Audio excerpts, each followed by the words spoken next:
दलाल लोग 50-60 हज़ार रुपया लिया और वहाँ फंसा दिया, लड़का बोखरा बढ़ गया। 4 साल से मलेशिया में फंसे 28 वर्षीय बबलू कुमार किस्कू की सकुशल घर वापसी हो गई। बबलू बोकारो जिले के गोमिया स्थित पुटकाडी के रहने वाले हैं। बबलू का फरवरी से मलेशिया के अस्पताल में मानसिक रोग का इलाज चल रहा था। बीमारी के दौरान बबलू की पहचानने की शक्ति चली गई थी। परिजनों के अनुसार उसके इलाज के लिए उन्होंने 1.5 लाख रुपए भेजे थे, जिसे दलालों ने हजम कर लिया। बबलू के परिजनों ने इतनी बड़ी राशि अपनी जमीन गिरवी रखकर इकट्ठा की थी। अभी हम खड़े हैं बोकारो जिले के महुआटांड़ थाना क्षेत्र के बड़की पुनू गांव में, और हम बड़की पुनू गांव में हैं। अभी हम आपको एक खबर दिखाएंगे और ले चलेंगे उस शख्सियत के घर जो मलेशिया में एक लंबे समय तक फंसा हुआ था। यही नहीं बल्कि उस ठगी का भी शिकार बना था, और ठगी के शिकार बनने के बाद अभी मलेशिया से घर लौटा है। और हम जब मलेशिया से जब घर लौटा है तब उसके घर चलते हैं, उससे बात करेंगे, उसकी परिजनों की तमाम लोगों से बात करके, और उसकी क्या माली हालात है, आखिर क्यों गया था मलेशिया और कैसे मलेशिया में फंस गया, इसका रिपोर्ट भी हम आपको दिखाएंगे। उसके पहले हम आपको दिखा देते हैं कि क्या इस गाँव का कंडीशन है और इस गाँव का क्या हालात क्या है, और गांव कैसे गांव है, इन गांवों में कौन कौन से लोग रहते हैं। साल 2018 में बबलू रोजगार की तलाश में कुआलालंपुर मलेशिया चला गया था। एक एजेंट ने 60,000 रुपए रिश्वत लेकर बबलू को मलेशिया भेजा था। तब से इतने दिनों तक नौकरी करने के बाद विदेश में बीमार पड़े बबलू के साथी मजदूर उसे छोड़ गए। चलिए जानते हैं इस पूरे खबर को। दलाल लोग 50-60 हज़ार रुपया लिया और वहाँ फंसा दिया, लड़का बोखरा। मेरा बेटा तो मलेशिया में फंस गई है।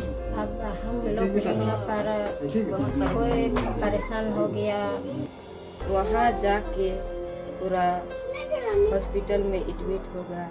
सर रवि कुमार बताया था सर, वो ये बताया कि आपका भाई बबलू किसको बीमार है, उसको हॉस्पिटल में एडमिट करना पड़ेगा और इसका इलाज होगा तब इसका ठीक होगा। कहा जाता है कि गरीबी अभिशाप नहीं है। कुछ लोग तो ऐसे भी अभी कहते हैं कि गरीबी जो है अभिशाप है, लेकिन हम उन लोगों के साथ खड़े हैं, उन लोगों के साथ आज मौजूद हैं जिनके लिए गरीबी कितना अभिशाप है, आप उन्हीं के जुबानी सुनेंगे। लेकिन हम उसके पहले आपको एक चीज़ मैं आपको बता दूं कि अभी मैं खड़ा हूं बोकारो जिले के महुआटांड़ थाना क्षेत्र के बड़की पुनू के पुटकाडी टोला में, और टोला में हम उनके घर खड़े हैं जिनका नाम आप सुनते ही समझ जाएंगे। इनका नाम है बबलू किस्कू, और बबलू किस्कू इंडोनेशिया में विगत 3 वर्षों से फंसे हुए थे। मलेशिया में 3 वर्षों से फंसे हुए थे, और मलेशिया में ये 3 वर्षों से जिन काम के लिए दलालों ने इन्हें ले गया था, वह काम जिस काम के लिए ले गया था उनसे वह काम नहीं करवाया जा रहा था, बल्कि इनसे एक अलग काम करवाया जा रहा था। लिहाजा इनकी तबीयत अचानक खराब हो गई, और तबीयत खराब होने के बाद ये अपना हाथ और पांव इनका दोनों चलना बंद हो गया। बस मामला यही तक सीमित नहीं रहा, बल्कि मामला तो तब आगे बढ़ गया जब ये इनका मानसिक संतुलन भी धीरे धीरे करके बिगड़ गया, और लोगों को पहचानने से भी इनकार करने लगे। सबसे पहले मैं आपको बता दूं कि ये अकेले नहीं, इनके 6 साथी इनके साथ मलेशिया गए थे, जो अपने रोजी और रोजगार के तलाश में यहाँ से एक दलाल के माध्यम से भेजे गए थे। लेकिन जो दलाल ने भेजा फिर पीछे मुड़कर नहीं देखा, बल्कि वो दलाल जिस टाइम में जब भेजा था तो इनसे उस भेजने के एवज में बतौर घूस के तौर पर इनसे 60,000 रुपए भी वसूला था। बल्कि यही बात नहीं, बल्कि जब ये नौकरी करने लगे तो वहां भी उनसे 3500 रुपए अपने अकाउंट में डलवा लिया। हम सबसे पहले बात करते हैं कि आखिर क्या मामला क्या था, क्या ये करते थे वहां। तो वहां हम बता दें आपको कि जिस तरीके से ये वहां काम करते थे, फल का पैकिंग करते थे, और फल का पैकिंग करते करते इनकी अचानक तबीयत जा बिगड़ी, और इसके बाद इनकी स्थिति जो है लगातार बिगड़ती गई। लेकिन अब धन्यवाद देना चाहेंगे झारखंड के सीएम हेमंत सोरेन जी का, जिन्होंने इनके नोटिस तो लिया, लेकिन नोटिस लेने के तुरंत बाद वे अपने भारत के जो उच्चायुक्त जो हैं, जो मलेशिया में हैं, उनसे उन्होंने संपर्क साधा और उच्चायुक्त के पहल के बाद मैं आपको दिखा रहा हूं कि जिस तरीके से मलेशिया की जो सरकार जो है, ये आपको हम दिखा रहे हैं कि ये आपाती प्रमाण पत्र है, जो पासपोर्ट है, जो आपातकाल में लोगों को दिया जाता है। और सबसे पहले मैं बता दूं कि मलेशिया के एक जो संस्था जो था, उनकी दवा का सारा खर्च भी वहन कर रहा था। मैं आपको दिखा दूं कि ये मलेशिया के कुछ डॉक्टरों के प्रिस्क्रिप्शन है जिन्होंने जिनके इलाज जिन अस्पतालों में हुई है। अब मैं अभी भी बता रहा हूं कि इनका जो पाँव है, ये अभी तक पाँव और हाथ इनका दोनों काम नहीं कर रहा है। तो अब सवाल यह है कि आखिर क्या झारखंड सरकार की पहल कितना रंग लाई, और इनके परिवार आज भी भूखमरी के कगार पर खड़े हैं। हम इनके परिवार से ही जानने की, इनकी माली हालत क्या है, हम इनके परिवार से ही जानने की कोशिश करते हैं। लेकिन उसके पहले मैं एक बात और निश्चित तौर पे ही बता देना चाहता हूं आपको कि आप सुन लीजिए, यह साफ साफ यह मामला यह है कि ये जो है अपना खेत तक बेच दिए, जमीन बेच दिए और 3-3 समितियों से लोन ले लिए ताकि इनका बेटा मलेशिया से भारत वापस आ जाए। लेकिन भारत तो आया, लेकिन किस काम का? न इसका हाथ काम कर रहा है, न पैर काम कर रहा है, और अब फिलहाल इसे दवा की दरकार है, अब इसकी इलाज की दरकार है। पूरे परिवार इसकी आज भूखमरी के कगार पर हैं। और यही नहीं, इन परिवारों का रो रो कर बुरा हाल भी है। हम उन्हीं से बात, उन्हीं के जुबानी सुनते हैं। हम बबलू किस्कू की जुबानी ये बात जानने की कोशिश करते हैं। हम सुनवाएंगे कैसी घटना थी और क्या घटनाएं घटी थी इनके साथ। बबलू, आप बताओ क्या हुआ था? मर्जी में 3 साल पहले जंग गए थे। उधर में एक एजेंट है ना, डिलीवर, वो एजेंट 7 रहने से लिया, और उसके बाद काम भी अच्छा काम नहीं मिला मलेशिया में। जो काम मैं बोला था वो काम नहीं मिला, दूसरा काम मिला था। इस वजह से वहाँ से हम भाग गए। देखिए, बेशक यह कहा जा सकता है कि जिस काम के लिए भेजा था, जिस काम के लिए भेज कर जो लाभ और जो लोभ दिया था, वो खरा उस पर नहीं उतरा, बल्कि इसकी ये दलदल में फंसता गया, और दलदल में ऐसे फंसता गया मानो अब निकलना इसके लिए काफी दूभर हो गया था। हम इसके परिजनों से बात करते हैं। हमारे साथ इसके फादर भी हैं, इसकी मदर भी है, इसकी 2 सिस्टरें भी है। हम उनसे भी बात करते हैं। जी, आप बताएं क्या हुआ आपके बेटे के साथ?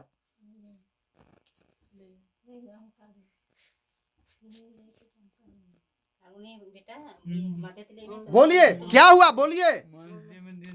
मलेशिया में बेटा गया तो वहाँ फंस गया मलेशिया में। अब फंस के क्या करेंगे वहाँ पर? रवि कुमार बोल दिया पैसा बेटा को दिखिए, वीडियो कॉलिंग करके भेज दिया कि देखो इतना हालत में बेटा है, ऐसा देखो, सो करके सूत रहा है बेटा, रो रहा है, रो रहा है। तो यहाँ से जब वो फ़ोन किया, अकाउंट नंबर दिया, हम रवि कुमार का अकाउंट लिया, कहते अपना लीजिए, इतना पैसा दीजिए रवि कुमार, 1.5 लाख रुपया।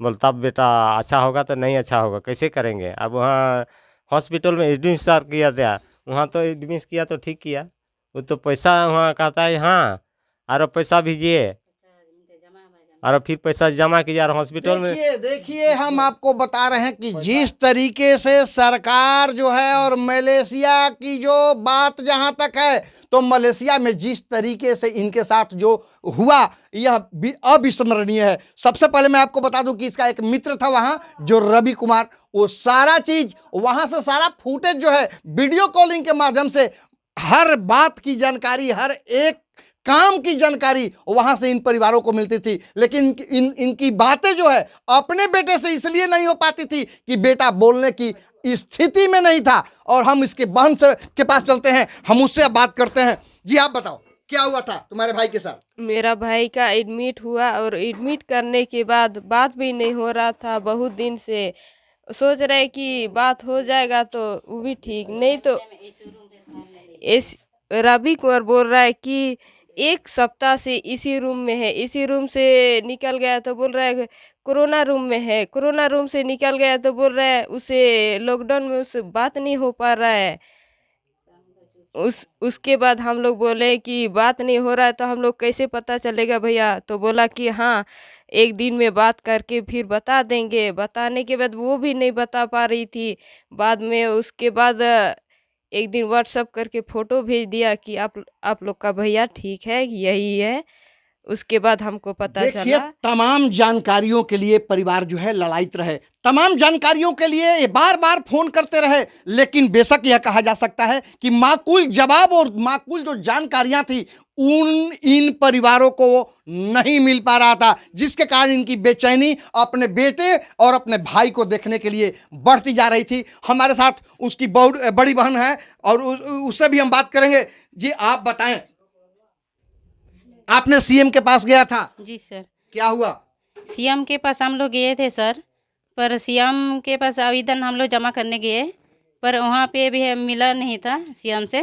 लेकिन फिर भी हम लोग कोशिश करते रहे कि हम सीएम से नहीं मिले तो आवेदन हम लोग जमा करेंगे, और बीओ बोला कि हाँ आवेदन जमा करो और सीएम तक हम पहुँचाएंगे और ये काम आगे तक हम लोग कार्रवाई चालू करेंगे, ऐसा बोला।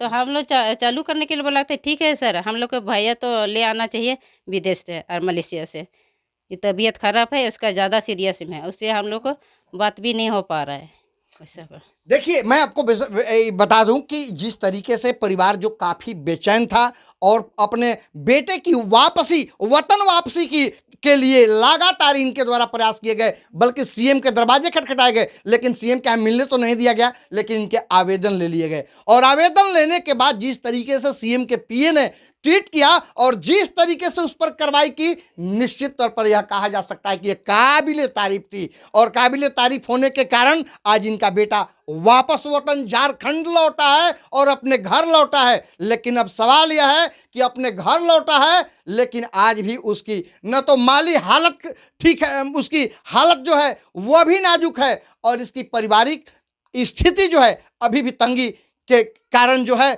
ये दवा कराने के काबिल नहीं है। हम इनके एक थोड़ा सा किचन दिखाते हैं आपको, अपने कैमरामैन राजेश जी से हम आग्रह करते हैं, थोड़ा आप दिखाइए आप कि किचन की क्या स्थिति है। इनके घर खाना बनाने की समुचित प्रबंध नहीं है, और ऐसे में इन परिवार के द्वारा इन बच्चे का इलाज कैसे करवाया जाए, यह निश्चित तौर पर इन लोगों के लिए आज भी चुनौती बना हुआ है। तो हम सवाल अब यह है कि क्या जिला प्रशासन बोकारो एवं हमारे राज्य की ये हेमंत सरकार क्या इन परिवारों की माली हालत को सुधारने के दिशा में कौन सी पहल करेगी? लाइव लगातार बोकारो से दिनेश कुमार पांडे। न्यूज अपडेट के लिए आप हमारे चैनल को सब्सक्राइब करें। आप हमें फेसबुक और इंस्टाग्राम पर भी फॉलो कर सकते हैं। बने रहे लगातार.in के साथ।